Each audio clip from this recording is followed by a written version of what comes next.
People always ask me why did I get baptized and give my life to Christ, and it's a long story, but I feel like I share it with you guys for the first time. I will be, you know, um, emptying out my heart to you guys. So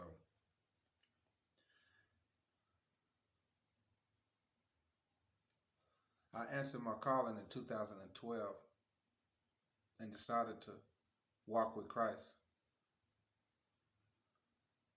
and I did that. I made that decision because I feel like He always been with me my whole life, um, since I was a little boy. You know, my real father passed away when I was one, from what I was told. Um, so I never got a chance to know him or his side of the family. Um, but I had an older brother, and his dad would always come visit us wherever we was, and visit his son and visit us. And one day he came to bring Tony back to Tulsa to stay with him and his mom because he stayed with his mother. And I asked, could I go too? And he told me, yeah. So ever since that day, he treated me like one of his own. So uh, that moment right there in the living room, when I was standing in front of him and asking him, "Can I go too?"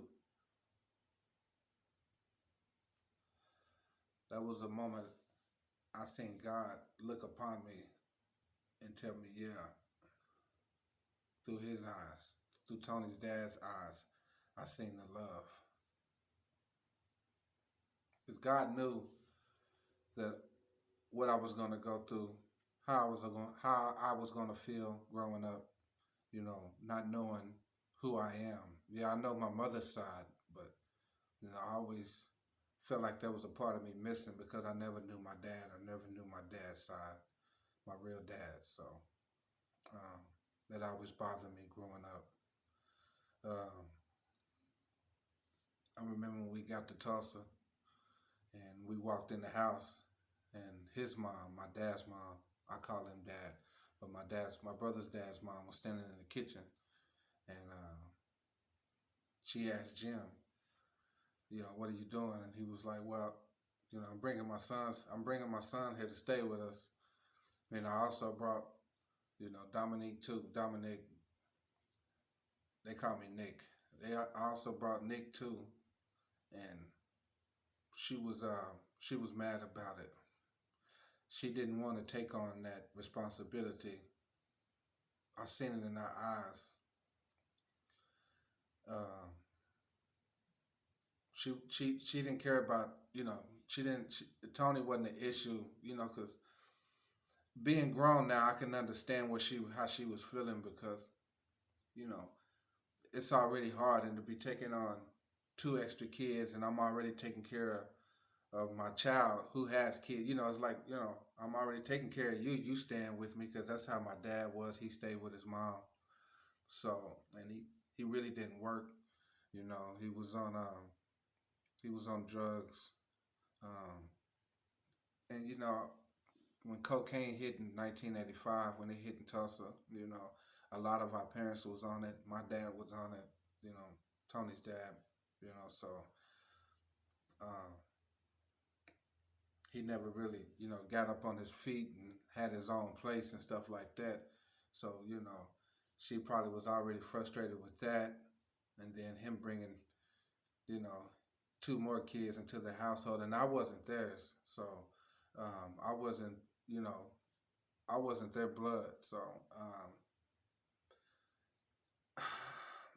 I remember standing there looking at her. I'm in the fourth grade, looking up at her when he told her what he was doing, and I thought she was gonna tell him she can't do it, but she really didn't say nothing, but she continued to let me stay there. So it was at that point I knew I had to really be on my best behavior. This is how I kind of groomed myself to be respectful, to be on my best behavior, If she asked me to do something, do it, jump up and do it. I always made sure I respected her house, respected what she needed, and really groomed myself. That was all me right there. And that's how that translated over to me growing up and having friends and stuff. With God put me with some good friends, man. I had some good friends growing up because He knew I felt alone. Uh, Even staying with my grandmother, you know, they it was it was a difference. They treated Tony with a lot of love. Um, I was kind of like, left out a lot of stuff. It's things I never told my mom, things I never told nobody. Um, and I can understand. Hey, I'm not her grandchild. Tony's her grandchild. So, but as a kid, I felt like a burden to her. I felt like a burden on them. You know, um, so I was always super, super, super respectful to her, to Miss Butler, my grandmother. Uh, my dad had a cocaine problem. He used to, steal money and stuff from her, and she used to think me and Tony was doing it. So we would always get whoopings. Well, I would always get whoopings because my grandmother used to say, ask us who stole the money, and we would be like, I don't know. So she would put us on punishment for like months and stuff. We could never come out the room. And so I used to get tired of sitting in the room after school every day, being on punishment, no TV or nothing. So I used to go lie to my grandmother and tell her I stole the money. So, because she would always say, "Tell me who did it." And you get a whooping, and y'all get our punishment. So I used to always get whoopings, and I used to take whoopings all the time take whoopings for the situation. And my grandma used to whoop us with stitching cords and switches and stuff. So I used to get whoopings all the time because I used to get tired of being on punishment, and I didn't ever want her to get to the point where she wanted to put me out because I knew, she would do it, and I would have to go back and stay with my mom's and stuff. So um, I used to tell my grandmother I stole it, but come to find out, my dad was stealing money from his mom to support his cocaine habit. But yeah, man, I used to get serious whoopings all the time. I used to pray to God. Um, I used to pray to God He didn't hurt me too much when I used to get my whoopings and stuff, man. Um, so I think my prayers when I was a kid, God listened to my prayers, uh, and He started putting me with good people. Started putting me with good people. I'll tell you, I had some good friends growing up that had nice households, and I knew how to be respectful, and that's why I was always accepted. Like people like Keno Roberts, his mom, his family accepted me, let me ride with them, spend the night, and stuff like that. People like Terrence Best and being with his family in Skyline, his cousin Robin, you know, her mom and dad, nice house in Skyline, and they used to let me spend the night with Terrence and stuff, sixth grade and stuff, and seventh grade and stuff, and being with Keno, James Anderson, James Broom, my homeboy Terry, uh, God put me with some good people, you know, throughout my life, throughout my throughout everything. So I feel like I owed him, I owed him because he always made sure I was straight. He always did, you know. I was a loner. Uh, I felt alone. Uh, and I know some of y'all may say, toughen up and stuff, but I'm sure, we all have went through something. I'm not the only one who have went through and have secrets about, your childhood and stuff and stuff like that. So yeah, that's why I got baptized and gave my life to Christ in 2012 because I feel like God was always with me. He was always with me, you know. And I never forget them. People say I have an elephant memory, and I really do.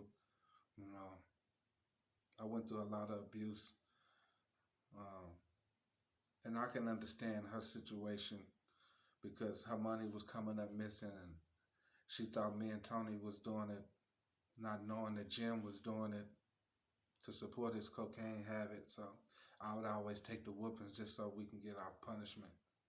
And I would also do that because I didn't want her to get to the point where she would make me leave. So I would always admit to it and get whooped with switches and stuff like that. You know, that's things I never told my mom. I always wanted to tell her. Uh, yeah. So didn't mean to really bring a sad story to you guys, but I just felt like I had to share that. I had to share that, you know. That's why I got baptized because I felt like the Lord was always with me since I was a kid. He put me with good people growing up, nice people, respectable people, and that's how I became so respectable and respectful of others. So uh, I had to teach myself. That was something that was self-taught, um,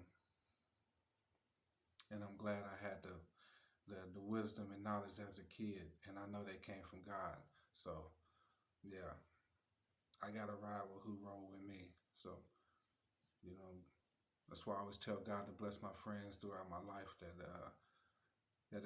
opened up their households for me because I was really a lost child, and they made sure I was good. So you guys take care out there, and have a good night.